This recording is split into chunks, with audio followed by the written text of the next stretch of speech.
understand the focus on deregulation and doing away with laws. Raji Mantri, she's spoken a lot about that, you know. The regulatory trying to get out of the way, trying to reduce rules by half.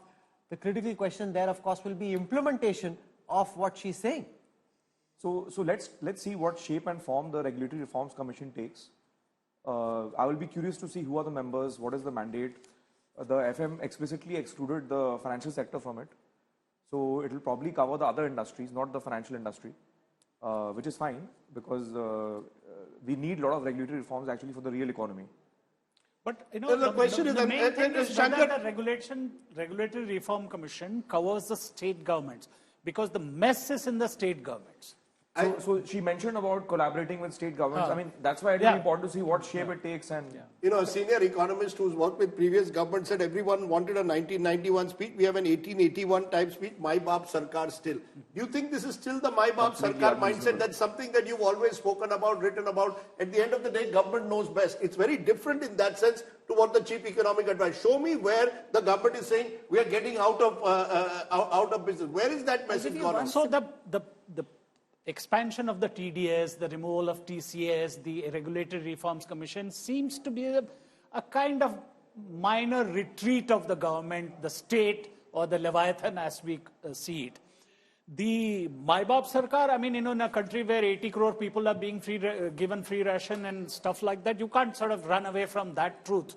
But the concept of allowing private enterprise to come in, the private partnerships, the effort to bring in private sector into nuclear energy, all of this shows that there is a movement. And the good news is, good news is, unlike the previous budget where she was accused at times of going back to old style protectionism, this time there is not a whiff of that. The good news is that instead you're giving hope that you actually realize that policy doesn't work. So you're ready I don't know whether that's realization or whether that is Uncle Trump.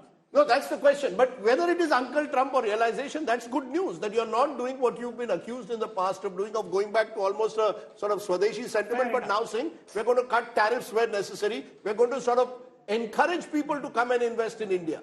So it's a slight move away from the sort of make in India, protect Indian industry. That's a good sign in this global scenario. Trump will be happy or the Americans will be happy. Raising the FDI limit to 100% for insurance. No, so that's good. That again is a good sign. Let's spend some time. It also says, Punita, that this is where premiums are fully invested in India. Right. Is that a bit of a dampener? Do you think 100% FDI in insurance will lead to more foreign investment coming into the insurance sector? Yes, I think so, because, you know, every company is looking to capture the Indian consumer globally, because it is still the fastest growing set of their, you know, growth basket. Everybody wants a piece of this. And so to the extent that they can own that 100%, that future growth makes them want to be here more. They have more control, governance control, many. 100% also means board control and a lot of say in how you do it. Venture partner.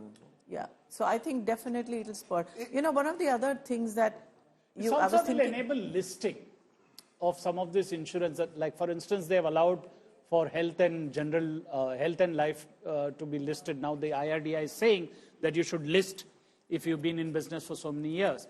So the foreigners will feel more confident of listing. And certain major insurance giants like Berkshire Hathaway of the US, they've always stayed away from the Indian market because they never wanted to get into a situation where they have to kind of have a joint venture. Right.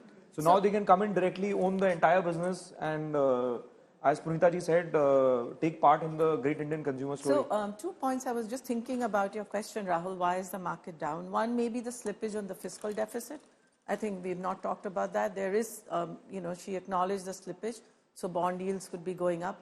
You know, it's hard to really assess, but I think this budget, despite the consumption boost, will not be inflationary because there's enough supply side measures that have been taken. So consumption will increase, but inflation will not.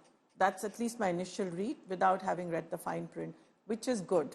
But bond yields will go up because government, you know, fiscal slippage has been mentioned, and we don't know what that will be next year because a lot of these are long-term growth initiatives and, you know, fellowships, scholarships, investment in, you know, MSMEs. There's a lot of money going there, but, you know, how will that be financed? It's not clear to me.